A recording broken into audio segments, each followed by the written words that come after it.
di dalam pengasuhan itu ada satu hal yang tidak bisa dilepaskan, bahwa dalam kita mengasuh itu kita sedang melakukan perlindungan terhadap anak ya. Di Indonesia itu ada Undang-Undang Perlindungan Hak Anak ya. Saya selalu mengingatkan untuk terus berpegang teguh pada perlindungan hak anak. Ada 4 prinsip. Prinsipnya 1 ya, 1 non-diskriminatif. Nah ya, jadi pada waktu melakukan perlindungan anak dan pada waktu berinteraksi dengan anak itu harus tidak melakukan diskriminasi apapun kondisi dan situasi anak tersebut ya, latar belakangnya juga. Lalu yang kedua adalah untuk hidup, tumbuh dan penghidupannya ya. Lalu yang ketiga itu adalah prinsip kepentingan terbaik bagi anak. Kepentingan terbaik bagi anak. Baru yang keempat, hak untuk didengarkan pendapatnya. Nah, 4 ini yang harus menjadi pegangan utama bagaimanapun kita hendak berinteraksi dengan anak. Kalau terkait dengan temperamen itu juga perlu diingat bahwa mengenali temperamen, 4 temperamen itu semuanya punya kelebihan dan kekurangan. Nah, ini yang juga penting untuk ditekankan, karena tadi salah satu pertanyaan yang diberikan ke saya adalah bagaimana caranya itu bisa diubah gitu. Wah, saya langsung cari-cari apa benar memang diubah ya. Ternyata saya tidak menemukan itu perubahan itu, karena memang memahami temperamen itu adalah untuk mengetahui bagaimana kita bisa mengembangkan potensi diri kita nanti ke depannya. Bukan untuk mengatakan bahwa kita baik atau buruk gitu ya, tapi lebih untuk memahami siapa diri kita dan bagaimana kita bisa berperan secara maksimum ya, mengembangkan semua potensi kita secara maksimum. Nah, yang saya tawarkan, yang menurut saya perlu dilakukan oleh orang tua, justru adalah membantu anak menemukanali temperamennya. Karena bukan menemukan ya, karena dia memang sudah ada kan, ini kan sudah embedded di dalam diri kita masing-masing ya. Apakah kita itu kolerik, kita perlu menemani anak, karena kita sendiri pun perlu mengenali siapa diri kita kan. Apakah saya ini sanguin? Kalau saya sanguin, apa yang perlu saya perhatikan pada saat saya berinteraksi dengan orang lain? Apa sih kelemahan saya? Sehingga pada waktu saya melakukan interaksi, pada waktu saya melakukan sesuatu, apa yang perlu saya perkuat, apa yang perlu saya waspadai. Karena kelemahan kita itu sesuatu yang perlu kita waspadai dan perlu kita perkuat ya. Mungkin tidak bisa kita hilangkan, tapi perlu kita perkuat. Nah, pada anak juga demikian. Maka pada waktu kita sudah mengetahui 4 temperamen yang ada itu, kita kemudian menemani anak mengenali siapa dirinya, temperamen apa yang dia miliki. Lalu bersama-sama mendiskusikan. Kalau supaya tidak menjadi sangat personal, mungkin satu keluarga berkumpul dan saling mengenali temperamennya. Kalau mama ini apa ya, kita mungkin jadi satu permainan gitu ya, supaya tidak seperti dihakimi ya. Mama seperti ini berarti apa ya? Kalau papa, gitu ya. Jadi sambil kita bersama-sama menemukanali, lalu saling mendiskusikan apa yang tidak disukai. Kalau mau ngomong sama mama, berarti kalau menurut kamu apa yang harus diperhatikan? Oh, kalau ngomong sama mama itu mesti hati-hati. Kalau tanggal tua itu mama suka gigit, kata anak ya. Jadi kalau tanggal tua kami ngomongnya itu mesti agak pelan-pelan. Karena kalau enggak nanti mama lebih enggak toleran. Tapi kalau tanggal muda atau papa baru pulang dari luar kota, nah mama lebih toleran. Jadi ngomong apa aja bisa. Nah, ini sesuatu yang anak kita sudah pelajari sejak awal tanpa perlu kita ajarkan ya. Dan ini menurut saya satu keterampilan yang perlu kita diskusikan bersama dengan anak. Karena itu adalah keterampilan menemukanali situasi juga tadi temperamen tadi. Oh, dia ini sanguin. Ini nih yang harus saya perhatikan. Beliau kira-kira akan bereaksi, berespon seperti ini. Nah, ini yang perlu kita juga ajarkan kepada anak. Tapi yang pertama adalah mengenali dirinya sendiri dulu. Gitu ya. Kalau kita bicara emosi juga sama. Anak diajarkan untuk mengenali emosi-emosi yang dia rasakan. Ini emosi apa sih? Oh, ini marah. Kenapa marah? Karena waktu saya merasakan ini loh yang terjadi. Jantung saya itu berdebar keras. Gitu ya. Muka panas mah. Terus itu yang namanya darah tuh kayaknya mengalir deras. Aku rasa udah mau mendidih. Nah, ini diajak bicara supaya dia mengenali apa sih emosi yang dia rasakan. Lalu kemudian ditarik lebih jauh. Apa yang menyebabkan kamu merasa marah, Dek? Waktu marah itu apa sih penyebabnya? Ini loh, Ma, jadi dia mengenali apa sih kebutuhan yang tidak terpenuhi sehingga muncul emosi-emosi tersebut. Apa kebutuhan yang perlu dipenuhi agar emosi tersebut tidak muncul. Ini menurut saya sama ya, dilakukan pada saat kita menemukan diri kita ini siapa. Kalau kemudian pada masa pertumbuhannya anak itu mengatakan, Mama, aku ini kan introvert ya, Ma ya. Saya itu punya masalah karena saya sangat tertutup ya. Jadi saya merasa tuh saya perlu mencoba untuk melakukan ini, Ma. Karena kalau saya mau bekerja di bidang itu, saya nggak bisa. Puji Tuhan ya. Maka kita juga akan menemani anak untuk mengatasi rasa takutnya atau kecemasannya berhubungan dengan orang lain.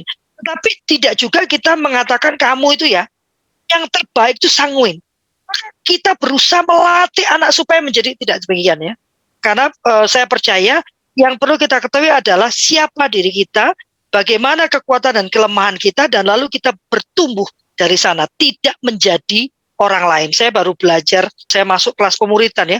Ternyata salah satu penyebab kita tuh tidak bisa benar-benar tumbuh di dalam Roh Kudus adalah karena kita mencoba meniru menjadi orang lain. Wow, gitu ya. Nah, kenapa kita membuat anak itu punya benchmark ini ya, Nak ya? Orang yang hebat itu kayak Pak Sanusi ini, mengamati, diam. Kenapa? Gitu kan? Kenapa tidak menjadi dirinya sendiri? Coba, sisi hebatmu tuh yang mana? Bagaimana? Yang penting adalah menjadi pribadi yang baik. Pribadi yang baik itu apa? Nah, itu yang perlu kita diskusikan bersama dengan anak. Perlu disepakati. Jadi di dalam keluarga itu seringkali yang muncul adalah kebingungan karena tidak ada penyepakatan atas sikap yang baik dan tidak baik. Itu harus didiskusikan. Kalau perlu dituliskan daftarnya, makin banyak nggak apa-apa. Atau jadi dicoret, dipindahkan sejalan dengan pertumbuhan anak. Mungkin dia ketemu, Mah, ternyata yang ngomong ini tuh nggak bagus banget loh, Mah. Itu rasanya sakit. Nanti kalau ada orang ngomong gitu, berarti nggak boleh ya, Nak ya. Apalagi, nanti dia terus akan mengembangkan apa yang perlu dia lakukan dan tidak bisa dia lakukan pada saat dia berinteraksi dengan orang-orang di luar rumah. Maka yang perlu dilakukan menurut saya adalah tetap menjadikan keluarga atau rumah itu adalah sebagai lingkungan yang aman bagi anak untuk menemukan dirinya. Dalam proses menemukan dirinya itu dia akan melakukan banyak kesalahan, dia akan melakukan banyak kekeliruan, dia ketabrak, dia sakit, dia bangkit, dia jatuh. Pastikan bahwa rumah, keluarga tetap menjadi ruang yang aman bagi dia untuk menjadi dirinya sendiri. Karena kalau dia tidak punya jangkar yang kuat, tempat yang aman untuk menjadi dirinya sendiri. Tadi saya baru ngobrol dengan anak saya yang besar ya, bahwa bagaimanapun saya mengatakan bahwa home is very important. But home itu tidak bicara tentang alamat. Home itu tidak bicara tentang jalan Serpong Lagun nomor sekian dengan bangunannya. It doesn't talk about that. Home itu bicara tentang orang-orang yang ada di dalam bangunan itu. Dan sangat penting untuk membangun hubungan yang aman dan nyaman di tengah keluarga. Saya dulu pernah punya teman ya, kalau pulang itu istrinya selalu ngajak bertengkar gitu ya. Saya membayangkan betapa susahnya hidupnya ya. Kita di luar tuh kan berjuang, mencoba. Saya tuh tidak suka sama Pak Sanusi, tapi saya bekerja dengan Pak Sanusi. Terpaksa saya harus menekan semua perasaan saya gitu kan. Kita berusaha menekan perasaan. Kita berusaha memahami orang lain. Seperti anak saya yang kecil ya. Anak saya yang kecil itu sangat tertutup ya. Dia sangat introvert. Sehingga waktu dia bekerja di luar dulu itu, pulang itu dia capeknya itu 10 kali lipat. Karena buat dia harus terus memasang wajah tersenyum, memahami orang, mau mendengarkan gitu kan, dan harus bicara dengan orang, itu sangat melelahkan untuk dia. Sehingga waktu pulang, ya saya harus paham ya, nggak bisa diajak ngomong sudah gitu ya, karena sudah habis energi dia. Nah kebayangkan kalau pulang, terus ibunya, kamu ya, ada mama, sudah masuk kamar aja, kamu dengerin sama mama, kamu coba, lelah sekali kan. Maka kita harus memastikan rumah kita itu adalah tempat yang aman dan nyaman untuk semua anggota keluarga, semua ya, bukan cuma untuk anak-anak, tapi tidak nyaman untuk ibunya misalnya. Karena ada beberapa keluarga yang mementingkan kenyamanan anak, tetapi tidak memperhatikan kenyamanan ibunya. Ya makanya ada pemeo yang mengatakan happy wife, happy life gitu kan katanya ya. ya kan? Tapi kenapa sampai muncul tuh? Karena seringkali ibu atau perempuan tuh bahkan tidak diperhatikan kesejahteraannya gitu ya, hanya anak-anaknya. Tapi sebuah rumah yang ramah, sebuah rumah yang aman adalah rumah yang aman dan nyaman untuk seluruh anggota keluarganya. Bapak, ibu, anak-anak, kalau ada asisten rumah tangga, dia juga aman ada di dalamnya. Ada kasus itu yang asisten rumah tangga dihajar oleh satu keluarga muda itu ya, disekap oleh mereka. Nah ini juga termasuk tidak bukan sesuatu yang benar gitu ya, karena dia tidak aman untuk salah satu anggota di dalam rumah tangga tersebut. Jadi yang perlu dilihat memang kita perlu mengajak anak untuk berpikir langkah berpikir ini nih, ya apa sih masalahnya? Aku benci, sebel banget, Pak. Aku tuh capek banget, apa yang terjadi? Ya kan? Lalu kenapa itu terjadi? Apa yang kamu ketahui tentang peristiwa itu? Apa yang kamu rasakan? Bagaimana waktu perasaan itu terjadi? Apa pemicunya? Kan itu kan perlu dicari tahu apa sih pemicunya, bagaimana sih menenangkannya. Lalu kalau sudah tahu, untuk apa? Lalu bagaimana cara kita mencari tahu? Ini menurut saya ini satu langkah-langkah yang perlu jadi dibiasakan pada anak kita. Lalu menganalisa bersama, oh ternyata Pak, kalau aku itu ya, kalau ada orang ngomongnya kayak gini, itu emosiku langsung meledak. Kenapa? Kenapa kata-kata itu begitu bermakna buat kamu? Kenapa kalau itu yang dikatakan kamu tuh langsung meledak? Ada apa gitu? Iya ya, kenapa ya Pak? Tapi itu kalau orang itu ngomong kayak gitu, waduh. Nah, berarti apa yang bisa kita lakukan? Yang bisa kita lakukan, kita bisa memutuskan untuk menghindari atau mengenali tanda-tanda tersebut, lalu mengenali apa yang perlu kita kerjakan. Nah, saya rasa di dalam konteks memahami temperamen anak, saya mengajak teman-teman untuk bukan menjadikan itu sebagai mesin untuk mengkotak-kotakkan mana yang baik, mana yang buruk, tetapi itu menjadi satu alat mengajak anak untuk mengenali dirinya, mengenali orang-orang di sekitarnya, lalu belajar bagaimana saling menghormati dan berbicara dan bertumbuh bersama. Lakukan kepada orang lain seperti kau ingin orang lain melakukan kepadamu.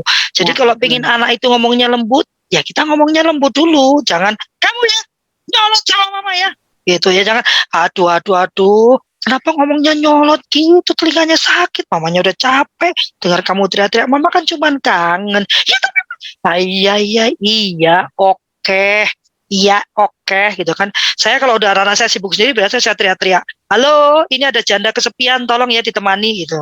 Di mereka baru, halo, ini kenapa sibuk sendiri ya? Ini ada janda kesepian nih, nanti jandanya keluar rumah repot ya. Ya, ya seperti kata Kak Eli ya, berteman, jadilah sahabat buat anak kita, tapi tidak melupakan peran kita sebagai orang tua, karena sekarang ini banyak orang tua yang saya temui bahkan menjadi takut pada anaknya ya, padahal anak itu tetap membutuhkan sosok otoritas, karena otoritas itu membuat kita merasa tenang. Ya, salah satu kenapa kita tidak gelisah, karena kita punya otoritas tertinggi, yaitu Tuhan. Kita tahu ada langkah-langkah kita yang tidak bisa kita lakukan. Nah, untuk belajar memahami itu, anak-anak harus memahami lewat otoritas orang tua. Dia merdeka, tetapi ada otoritas di atas dia. Dan itu membuat dia nyaman, karena dia tahu ada yang bisa menghentikan saat dia berbuat kesalahan. Jadi memakai otoritas itu juga penting, tapi nggak sering-sering gitu ya. Kalau sering dipakai, otoritas itu jadi tidak bermakna untuk anak ya. Kalau sering melarang, ya jadi larangan itu tidak bermakna. Tapi kalau melarangnya itu sangat jarang dan punya alasan yang sangat kuat, maka percaya nggak Kak Elia, anak saya sudah 26 tahun ya, dan dia sudah bekerja, dia sudah hidup sendiri. Tapi kalau saya bilang mohon maaf ya, sebaiknya kakak tidak pergi ke Bali. Kakak pulang saja. Itu tidak akan ada pembicaraan, dia akan segera pulang. Karena dia tahu berarti ibunya sudah berpikir, mendengarkan, menimbang, dan menurut saya tetap berbahaya. Jadi pulang saja. Kemarin juga gitu ya, dia meminta saya, dia mau naik motor. Saya ini terus terang, anak-anak saya ini tidak saya ajari naik motor, tapi bagaimanapun dia belajar sendiri ya. Dia belajar sendiri. Akhirnya dia bilang, mama, karena aku tahu mama kan deg-degan terus, keberatan gitu ya. Apalagi kalau aku keluar kota. Jadi aku memutuskan, mungkin aku beli motor yang biasa-biasa aja. Nanti kalau ternyata aku sering keluar kota, mungkin aku akan nabung untuk beli mobil saja. Nah, itu kan penghargaan ya. Saya menghargai haknya untuk bisa naik sepeda motor, tapi dia menghargai hak ibunya untuk tidak deg-degan terus gitu ya. Nanti jantungan ibunya yang cantik ini berubah menjadi jelek ya, karena jantungan terus kan. Nah, hal seperti ini yang perlu kita ajarkan kepada anak-anak kita.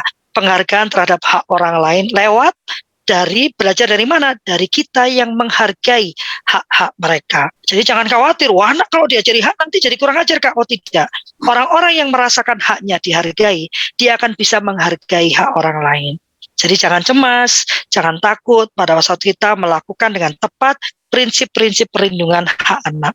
Oke, Kak Lovely, terima kasih banyak buat malam hari ini. Sampai kita ketemu lagi di minggu-minggu berikutnya.